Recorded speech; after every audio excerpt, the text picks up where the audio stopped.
ஓம் ஸ்ரீ கருப்பண்ணசாமியே போற்றி போற்றி போற்றி.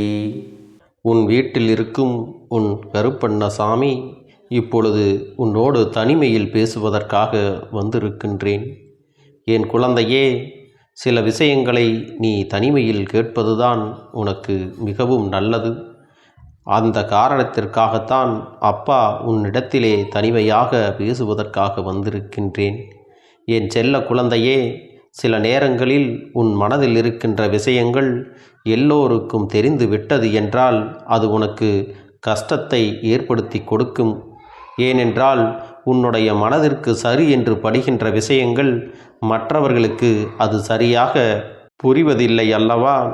அவர்களுடைய எண்ணங்களும் உன்னுடைய எண்ணங்களும் ஒத்துப்போகாமல் இருக்கலாம். என் தங்கமே, அது போன்ற நேரங்களில் சில விஷயங்களை வெளியில் சொல்ல முடியாமல் மனதிற்குள்ளேயே பூட்டி ஒளித்து வைத்து கொண்டுதான் இருக்கிறாய். இது போன்ற நேரத்தில்தான் நீ உன் அப்பனை தேடுகின்றாய். அப்பனே கருப்பா, யாரிடமும் சொல்ல முடியாத விஷயத்தை மனதிலே போட்டு குழப்பிக்கொண்டு இருக்கிறேன். சொன்னால் எல்லோரும் எப்படி எடுத்து கொள்வார்கள் என்று கூட எனக்கு தெரியாது.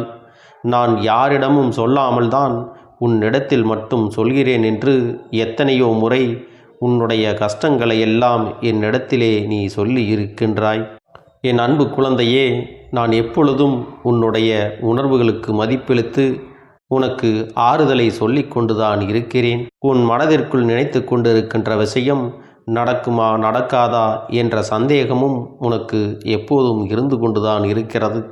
என் அன்பு பிள்ளையே, ஒரு விஷயத்தை வேண்டாம் என்று நினைத்தால் முதலில் அதை நீ நினைக்கக்கூடாது.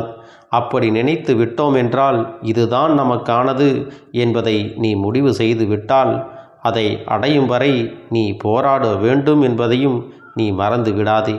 உனக்கு வெற்றியினை கொடுக்க வேண்டும் என்பதற்காக உன் அப்பன் உனக்கான எல்லா சூழ்நிலைகளையும் நான் இங்கே ஏற்படுத்தி கொடுத்து கொண்டிருக்கிறேன்.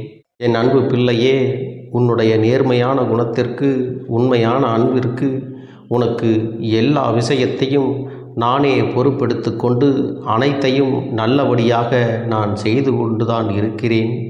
என் பிள்ளையின் வாழ்க்கையில் முன்னேற்றத்தை கொடுக்க வேண்டும் என்பது மட்டும்தான் உன் அப்பனுடைய மிக பெரிய வேலையாக இங்கே இருந்து கொண்டிருக்கிறது.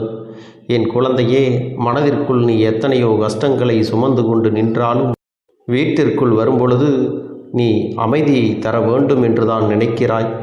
ஆனால் உனக்கு வீட்டிலே நிம்மதி இல்லாதபடி சில நேரங்களில் சண்டைகளும் சச்சரவுகளும் அதிகமாக இருப்பதோடு மட்டுமல்லாமல் ஒருவரை ஒருவர் ஜாடை பேச்சு பேசுவதும் உன் மனதை கஷ்டப்படுத்தி கொண்டுதான் இருக்கிறது. உன்னை பற்றிய விஷயங்களை நேரடியாக உன்னிடத்திலே சொல்லாமல் ஜாடை மாடையாக பேசும் பொழுது என் குழந்தையின் மனம் அடிக்கடி கஷ்டப்படுகிறது. நாம் எல்லோரையுமே நம்முடையவர்களாக தானே நினைக்கின்றோம். நாம் எல்லோரையும் நம்முடையவராக தானே நினைக்கிறோம். எல்லோருக்காகவும் தானே நாம் வாழ்கின்றோம். ஆனால் அவர்கள் மட்டும் ஏன் நம்மை ஒதுக்கி வைத்து பார்க்கிறார்கள் என்று என் குழந்தையே சில சமயங்களில் உனக்கு நினைக்க தோன்றுகிறது. சில நேரங்களில் உன்னுடைய எண்ணங்கள் எப்படி இருக்கின்றது தெரியுமா? நான் இவர்களையெல்லாம் என்னுடைய உயிருக்கு மேலாக நினைத்து கொண்டிருக்கிறேன். ஆனால் அவர்கள் என்னை ஒரு உயிராக கூட நினைக்கவில்லையே. நாம் மட்டும் ஏன் இப்படி இருக்கின்றோம்? நம்முடைய எண்ணங்களில் சிறு துளி அளவு கூட அவர்கள் மேல் அன்பு இல்லாமல் போனதே இல்லையே. என் பாசத்தில் எந்த ஒரு குறையையும் நான் அவர்களிடத்தில் வைத்தது இல்லையே. என்னால் முடிந்த அளவிற்கு அவர்களுக்கு அன்பு செலுத்தி பாசத்தோடு தான் நடந்து கொள்கிறேன். அப்போதும் அவர்கள் என்னிடத்திலே எதையோ எதிர்பார்த்து கோபம் கொள்கிறார்கள் என்றால் இதையெல்லாம் நான் எப்படி சரி செய்வது என்று எனக்கு தெரியவில்லையே என்று என் குழந்தையே நீ நினைக்கின்றாய். என் அன்பு பிள்ளையே, நீ இன்னொன்றை தெரிந்து கொள்ள வேண்டும். உன்னுடைய குடும்பத்தில் இருப்பவர்களாக இருந்தாலும் சரி, உன்னை பெற்றவர்களாக இருந்தாலும் சரி, யாராக இருந்தாலும் அவர்களுடைய தேவைகளுக்காக மட்டுமே உன்னை பயன்படுத்தி கொள்கிறார்கள் என்று நினைத்து நீ மனவேதனை அடைந்து கொண்டிருக்கிறாய். ஆனால் அதை உன்னால் வெளியில் சொல்ல முடியவில்லை. ஏனென்றால் பெற்றவர்களே இதுபோன்று செய்கிறார்கள் என்று சொன்னால் மற்றவர்கள் என்ன நினைப்பார்கள் என்ற எண்ணம்தான் உனக்குள் அதிகமாக ஓடிக்கொண்டிருக்கிறது. என் தங்கமே, இப்பொழுது உன் மனதில் நீ எடுத்திருக்கின்ற முடிவானது உன்னளவுக்கு சரிதான். அதில் எந்த ஒரு தவறும் கிடையாது.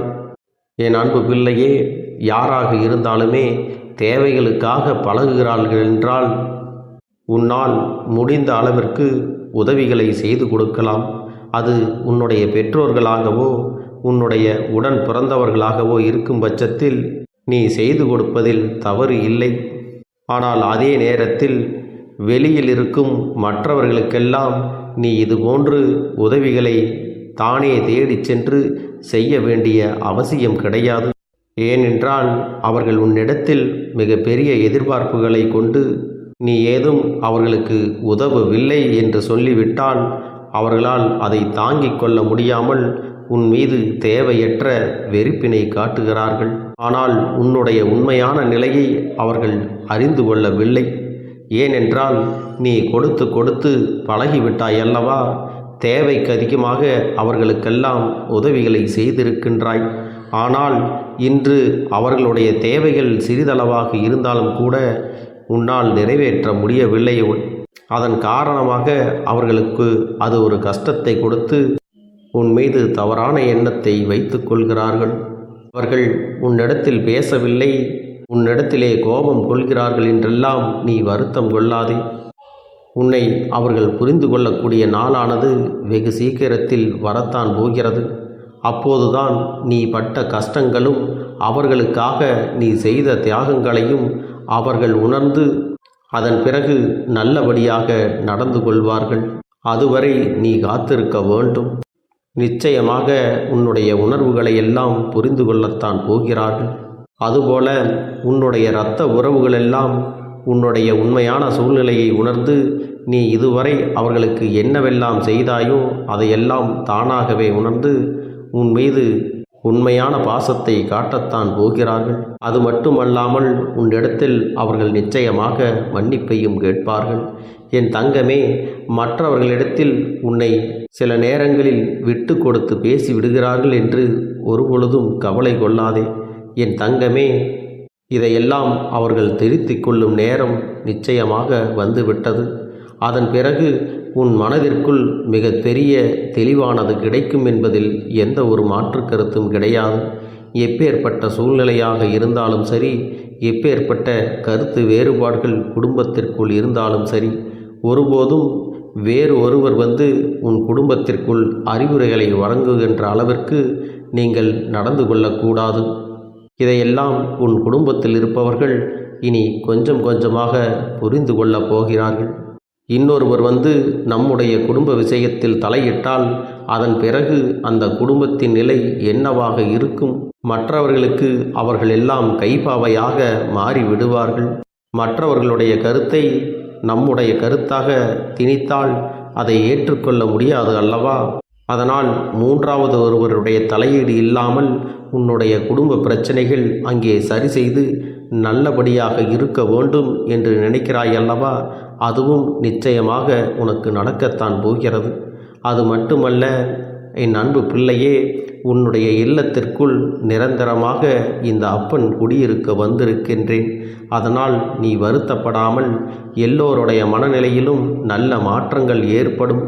யாருமே ஒருவருக்கொருவர் சண்டையிடக்கூடாது. ஒருவருக்கொருவர் உதவிகள் செய்து விட்டு கொடுத்து ஒற்றுமையாக வாழ வேண்டும் என்கின்ற எண்ணத்தை விதைக்கப் போகின்றார்கள்.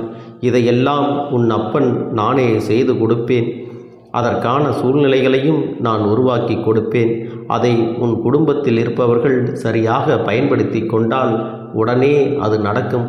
ஒருவேளை அதையும் உன் குடும்பத்தில் இருப்பவர்கள் சரியாக பயன்படுத்தி கொள்ளாவிட்டால் அதன் பிறகு கொஞ்சம் காலதாமதமானாலும் ஆனால் நிச்சயமாக உன் குடும்பத்தில் ஒற்றுமை நீடிக்கும் என்பதில் எந்த ஒரு மாற்று கருத்தும் கிடையாது. சில நேரங்களில் நீ நினைப்பாய், வெளியில் இருக்கின்ற பிரச்சனைகளையே சமாளிக்க முடியாத நிலையில் வீட்டிற்குள்ளும் பிரச்சனைகள் என்றால் அது எந்த அளவிற்கு உனக்கு மனக்கசப்பை கொடுத்திருக்கும் என்பதை என்னால் புரிந்து கொள்ள முடிகின்றது. இனி வரும் காலங்கள் எல்லாமே எல்லோரும் உன்னை புரிந்து கொள்கின்ற மனநிலையில் நிச்சயமாக இருப்பார்கள். நீ செய்த அத்தனை செயல்களுக்குமான பலன் உனக்கு நிச்சயமாக கிடைக்கும். யாரையெல்லாம் நீ நல்லவர்கள் என்று நினைத்தாயோ, யாரெல்லாம் நீ உனக்கு காலம் முழுவதும் துணையாக இருப்பார்கள் என்றும் நட்பாக இருப்பார்கள் என்றும் நினைத்தாயோ, அவர்களுடைய உண்மையான முகம் உனக்கு தெரிய போகின்றது. அதனால் என் அன்பு குழந்தையே, யார் உன்னை விட்டு விலகினாலும் வருத்தப்படாமல் இருக்க வேண்டும். யார் உன்னோடு இருந்தாலும் அதிகமான சந்தோஷம் அடையாமல், எதுவும் இங்கு நிரந்தரம் அல்ல என்பதை மட்டும் நீ புரிந்து கொண்டால் போதும். இந்த வாழ்க்கையானது உனக்கு மேலும் மேலும் சந்தோஷத்தை கொடுத்து கொண்டே இருக்கும். என் அன்பு பிள்ளையே, நான் உன் இல்லத்தில் வந்துவிட்ட பிறகு உன்னுடைய குடும்பத்திலும் உன்னுடைய வாழ்க்கையிலும் எப்பொழுதும் உனக்கு நன்மைகள் மட்டுமே நடக்கும். நீ நல்லது மட்டுமே நினைக்கும் பொழுது நிச்சயமாக உனக்கான நல்லது எல்லாம் உனக்கு தொடர்ச்சியாக வந்து கொண்டே இருக்கும். இதை இந்த அப்பன் செய்து கொடுத்தே தீருவேன். என் அன்பு பிள்ளையே, இந்த கருப்பண்ண சாமியின் ஆசீர்வாதங்களும் அன்பும் துணையும் என்றென்றைக்கும் உனக்கு முழுமையாக கிடைத்து கொண்டே இருக்கும்.